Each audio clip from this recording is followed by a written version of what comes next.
Atos, capítulo 2, versículos 42 a 47. Todas as leituras bíblicas da mensagem desta noite estão baseadas na nova versão, Nova Almeida atualizada, a mais nova versão da Bíblia em língua portuguesa. Ela foi concluída em 2017. A Assembleia de Deus participou ativamente desta revisão da Bíblia, tanto que a nossa convenção geral está reconhecendo a Nova Almeida atualizada também como um texto da Bíblia que todas as igrejas da Assembleia de Deus podem utilizar, juntamente com a Almeida revista e corrigida. Diz assim o texto sagrado: e perseveravam na doutrina dos apóstolos e na comunhão, no partir do pão e nas orações. Em cada alma havia temor, e muitos prodígios e sinais eram feitos por meio dos apóstolos. Todos os que criam estavam juntos e tinham tudo em comum. Vendiam as suas propriedades e bens, distribuindo o produto entre todos, à medida que alguém tinha necessidade. Diariamente perseveravam unânimes no templo, partiam pão de casa em casa e tomavam as suas refeições com alegria e singeleza de coração, louvando a Deus e contando com a simpatia de todo o povo. Enquanto isso, o Senhor lhes acrescentava dia a dia os que iam sendo salvos. Amém.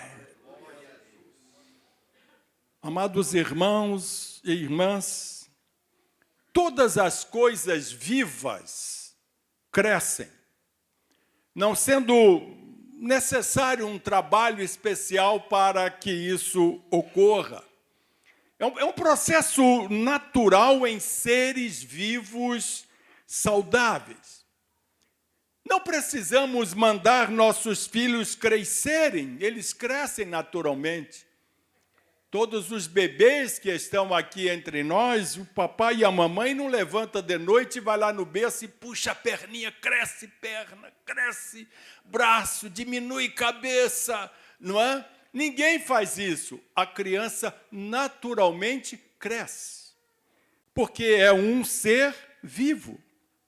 Se nós tirarmos certos obstáculos, como má alimentação ou ambientes inseguros, o crescimento delas será automático. A falta de crescimento de um bebê geralmente indica algo errado, possivelmente uma doença. Da mesma maneira, a igreja, sendo um órgão vivo, é natural que cresça, se estiver saudável. A igreja é um corpo, não um negócio.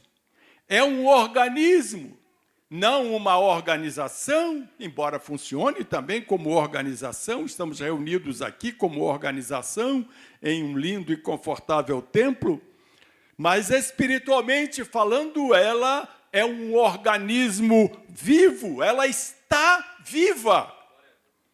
Por isso, irmãos, todas as igrejas devem desenvolver as mesmas atividades. E se você observar, você vai perceber que em todas as igrejas, estas 5 atividades estão presentes nos cultos, na sua vida diária. Que atividades são essas? A primeira é a adoração.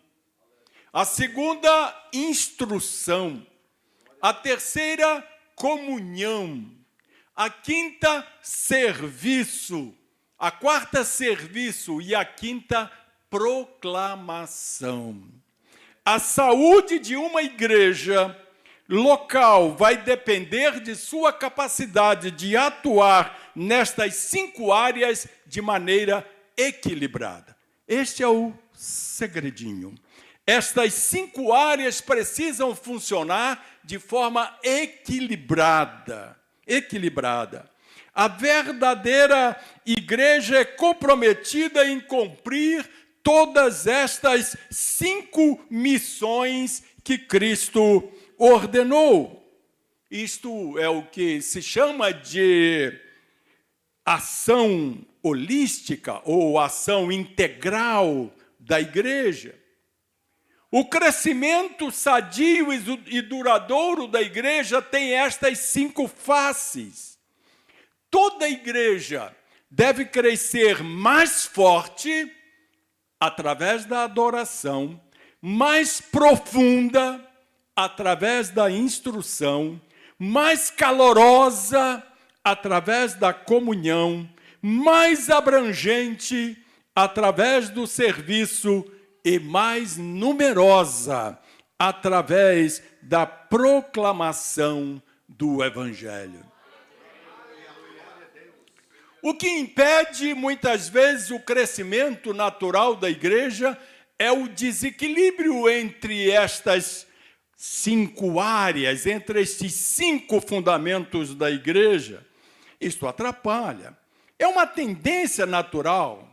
Se eu estou dirigindo o culto e eu gosto muito de música, sou músico, toco guitarra, toco teclado, é natural que o meu culto vai ter mais louvor do que pregação. Se você gosta muito de Bíblia, gosta muito de estudar a Bíblia, você vai cantar um hino da harpa e vai pregar 1h30. Esse desequilíbrio é que prejudica a saúde da igreja.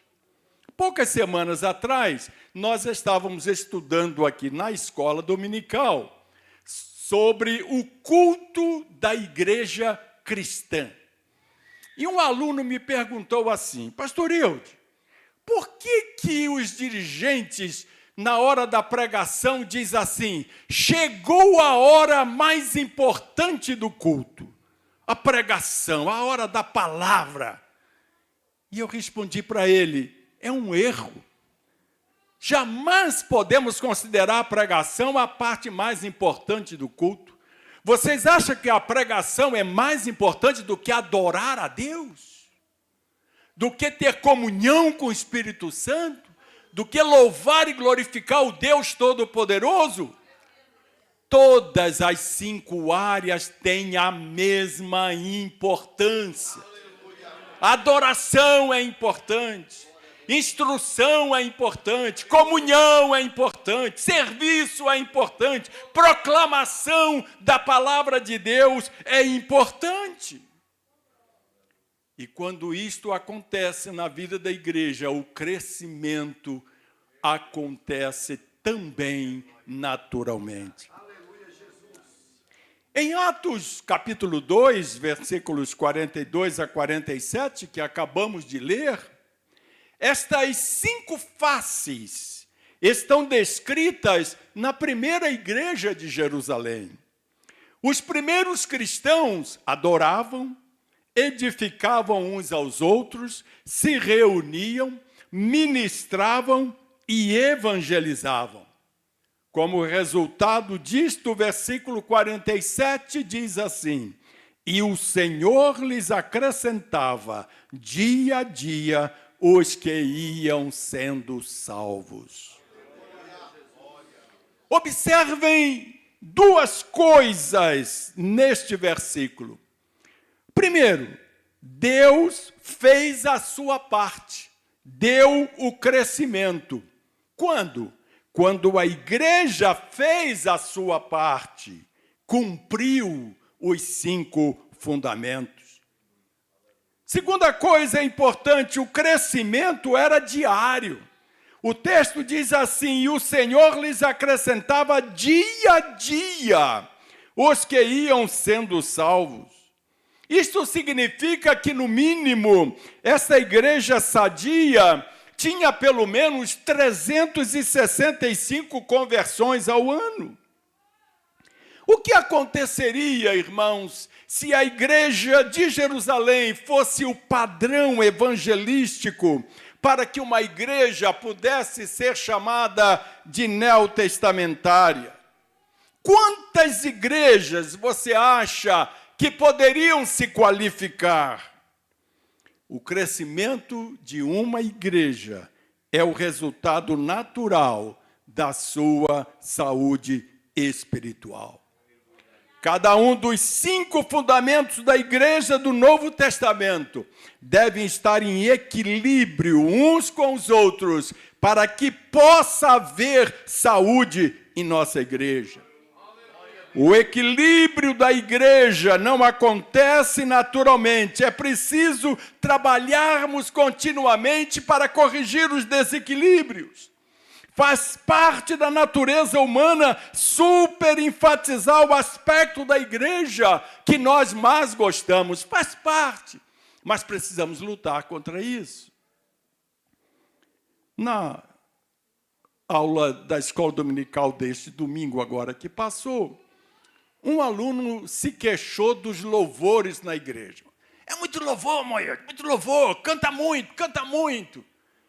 E disse, meu querido, você não está no púlpito assistindo a direção do culto, que se você estivesse sentadinho lá, você iria ver que o pastor se preocupa com o tempo da pregação.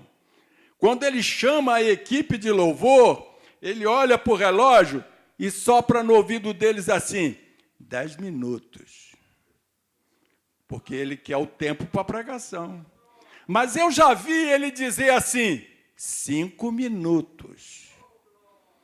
Quem está assistindo o culto não está percebendo essas filigranas, esses detalhes de um culto bem dirigido.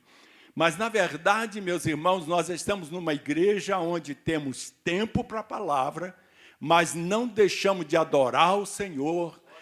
Quanta mensagem poderosa ouvimos esta noite através dos irmãos cantando aqui. Como foi gracioso para a nossa vida espiritual contribuir para a obra de Deus. Este é o momento que eu faço com a maior alegria na minha vida, ainda mais que hoje eu trouxe meu dízimo aí, que eu estava feliz mesmo, não é? Então, entreguei meu dízimo, entrego a minha oferta alçada para o Senhor, é um serviço. Quando o pastor nos exorta, vamos trazer os alimentos para o programa Mão Amiga da igreja. Aí quando eu vou no supermercado, Gessi logo me lembra, Eude, o que você vai trazer hoje nas compras?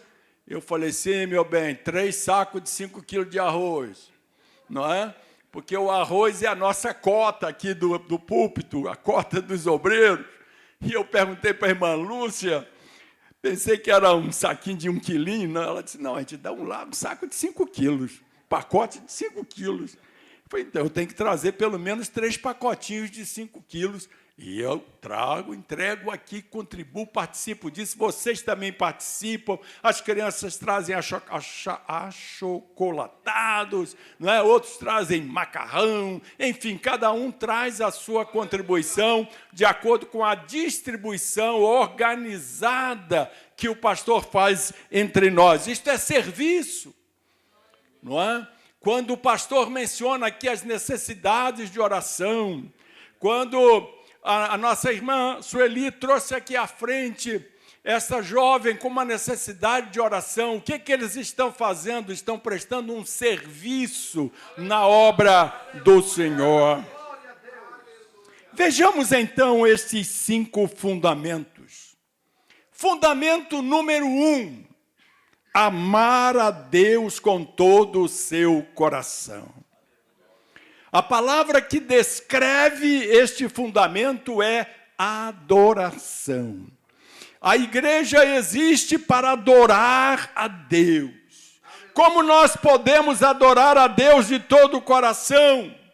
Não importa se estamos sós, se somos um grupo pequeno ou 100.000 pessoas. Quando expressamos o nosso amor por Deus, estamos adorando. A Bíblia diz em Mateus capítulo 4, versículo 11, adore o Senhor seu Deus e preste culto somente a Ele. Observe que a palavra adorar vem antes de servir. Adorar a Deus é o primeiro fundamento da igreja. Se você não gosta muito dos louvores na obra de Deus, olhe sobre esse prisma, olhe sobre esse aspecto. Esse é o momento da adoração. Vocês percebem como as nossas irmãs e irmãs cantam com uma vibração enorme, com entusiasmo enorme. O poder de Deus cai entre nós, se manifesta porque estamos adorando. Eu não sou mais jovem, não posso mais estar dando meus pulinhos. Já dei, hoje não posso mais dar meus pulinhos. Não posso dar um glória a Deus muito alto. Mas os meus olhos lacrimejam. Os meus olhos lacrimejam. Na minha realidade física, eu estou ali louvando e adorando o Senhor. Oh, glória a Deus, louvado seja o nome do Senhor. O Salmo 34, versículo 3, diz assim: louvem comigo a grandeza do Senhor e todos juntos lhe exaltemos o nome. Nós devemos adorar a Deus, não por obrigação, mas porque queremos. Devemos nos alegrar em expressar o nosso amor por Deus. Aleluia! Louvado seja o nome do Senhor. O segundo fundamento da igreja é ensinar a obediência. A palavra que normalmente usamos quando nos referimos a este fundamento é instrução. A igreja existe para edificar ou educar o povo de Deus. A instrução é um processo de ajuda aos irmãos para que vocês se tornem mais parecidos com Cristo em seu pensamento, sentimento e ação. Precisamos ser parecidos com Cristo em nosso pensamento, sentimento e ação. E este processo começa quando uma pessoa nasce de novo e continua pelo resto de sua vida. Ao escrever aos Colossenses, no capítulo 1, versículo 28 de sua carta, Paulo diz assim: este Cristo nós anunciamos, advertindo a todos e ensinando a cada um em toda a sabedoria, a fim de que apresentemos cada pessoa perfeita em Cristo. Amados, como igreja somos chamados não só para alcançar pessoas, mas também para ensiná-las. Depois de uma pessoa haver se decidido para Cristo, ele ou ela deve se tornar discípulo. É responsabilidade da igreja desenvolver as pessoas na maturidade espiritual. Esta é a vontade de Deus para cada crente. Em Efésios capítulo 4, versículos 12 e 13, Paulo escreve: para a edificação do corpo de Cristo, até que todos cheguemos à unidade da fé e do pleno conhecimento do Filho de Deus, ao estado de pessoa madura, à medida da estatura da plenitude de Cristo. Aleluia. Terceiro fundamento da igreja: como crentes, somos chamados para participar e não só acreditar. Do texto em grego da grande comissão, há 3 particípios: indo, batizando e ensinando. Ao invés, como está traduzido nas nossas Bíblias, ide, ensinai, batizai, e algumas pessoas até criticam os tradutores da Bíblia, se o sentido é o gerúndio, não é? É um particípio, é indo, é batizando, é ensinando, por que a tradução não traz assim? Porque é um tempo de verbo que não existe na língua portuguesa. A língua grega é uma língua mais rica do que a nossa. Então, eles têm tempos de verbo que nós não temos na língua portuguesa. E quem faz tradução da Bíblia não pode interpretar a Bíblia. Trabalhei muitos anos na Sociedade Bíblica do Brasil e sei como é a seriedade que os tradutores da Bíblia trabalham com os textos originais da Bíblia. A preocupação deles é assim: a nossa missão não é interpretar a Bíblia, a nossa missão é traduzir o sentido original do texto. Então, por esta fidelidade ao sentido original do texto, estas formações verbais do grego que não existem em português não estão em nossas Bíblias, já que a língua portuguesa não os possui. Mas o sentido original é indo, é batizando, é ensinando. Ou seja, cada um deles é uma parte do mandamento de fazer discípulos. Indo, batizando e ensinando são elementos essenciais no processo de se fazer discípulos. À primeira vista, você pode ficar curioso em saber por que a grande comissão dá ao ato do batismo a mesma importância que ela dá às grandes missões de evangelização e edificação. Obviamente, Jesus não mencionou o batismo por acidente. Por que o batismo é tão importante para merecer sua inclusão na grande comissão de Cristo? Eu creio que é porque ele simboliza um dos fundamentos da igreja, a comunhão, a identificação com o corpo de Cristo.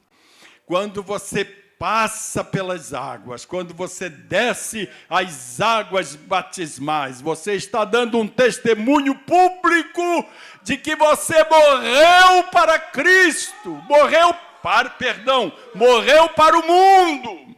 E agora você vai ser sepultado nas águas. Mas quando você é retirado das águas, você está ressuscitando uma nova pessoa em Cristo Jesus. É a comunhão presente. Você agora é como Jesus, está vivendo a realidade de Jesus, passando pela experiência de Jesus, naquele ato sublime do batismo nas águas.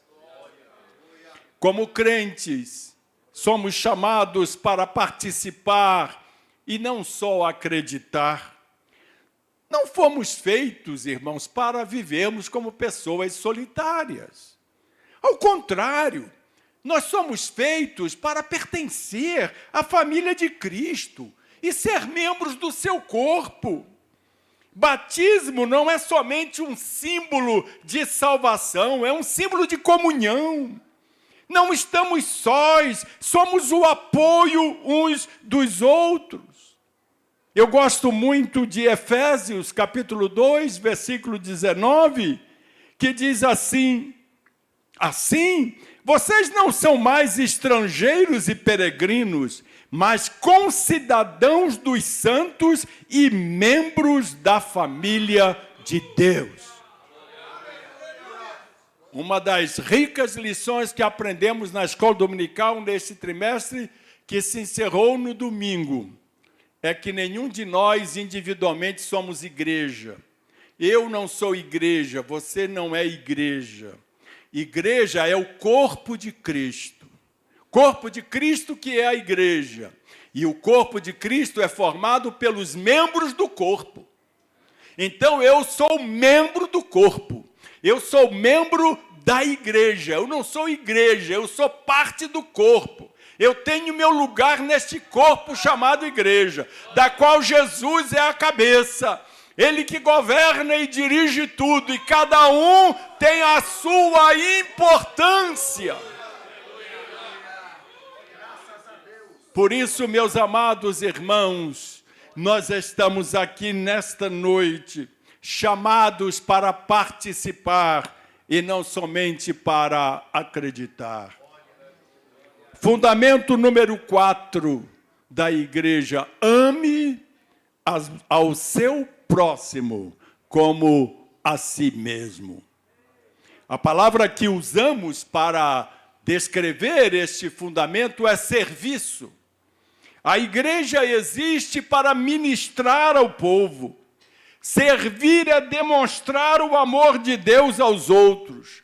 Servir é atender às suas necessidades, curar as suas feridas em nome de Jesus. Cada vez que você está ajudando alguém, você está servindo esta pessoa, ministrando para ela. A igreja, ela deve ministrar para todas ou todos os tipos de necessidades. Necessidade espiritual, necessidade emocional, necessidades físicas, necessidade de relações pessoais. Jesus disse que até mesmo um copo de água fresca, dado em seu nome, era considerado um ministério que não passaria sem recompensa. Efésios capítulo 4, versículo 12, diz assim: com vistas ao aperfeiçoamento dos santos, para o desempenho do seu serviço, para a edificação do corpo de Cristo. E por último, irmãos, o fundamento número 5 da igreja é ir e fazer discípulos. Este fundamento nós chamamos de proclamação. A igreja existe para comunicar a palavra de Deus. Somos embaixadores de Cristo e nossa missão é evangelizar o mundo. A palavra ir na grande comissão está no particípio no original grego. Então ela deve ser lida assim: enquanto você está indo, enquanto você está vivendo a sua vida, enquanto você está tocando a sua vida, você está proclamando as boas novas de salvação. É responsabilidade de cada crente partilhar as boas novas em qualquer lugar que ele vá. Temos que falar para todo mundo que Cristo veio, morreu na cruz, ressuscitou e prometeu voltar. Pastor Valdemar de Carvalho, fundador da Missão Kairos, uma missão muito bonita, que trabalha com a evangelização dos povos pobres do mundo. Ele dizia assim nas suas pregações: pastor não gera ovelha, quem gera ovelha é ovelha. E ele falava isso mostrando a responsabilidade de cada um de nós. O pastor, na sua posição eclesiástica, é o nosso líder espiritual, mas ele é também ovelha como eu e você. E todos nós, como ovelhas, temos a responsabilidade de gerar novas ovelhas, porque ovelha gera ovelha. A missão da evangelização, irmãos, é tão importante que Jesus nos deu 5 grandes comissões, 5 grandes ordens para evangelizar, uma em cada um dos evangelhos, e mais uma no livro de Atos. Mateus 28, 19 e 20, Marcos 16, 15, Lucas 24, 47 a 49, João capítulo 20, 21, Atos capítulo 1, versículo 8. Aqui Jesus nos ordena a ir e a falar para o mundo a mensagem da salvação. A proclamação do Evangelho é muito mais do que uma responsabilidade. A proclamação do Evangelho é um privilégio que os anjos desejaram para si, mas não receberam este privilégio. Esse privilégio foi reservado para a igreja do Senhor, para mim e para você. Nós somos convidados, irmãos, a participar da grandiosa missão de trazer pessoas para a família de Deus, de despovoar o inferno. Vamos diminuir a população do inferno, ganhando almas para o Senhor nosso Deus. Eu quero concluir esta reflexão que vos trouxe esta noite, dizendo que todas as igrejas devem desenvolver as mesmas atividades: adoração, instrução, comunhão, serviço e proclamação.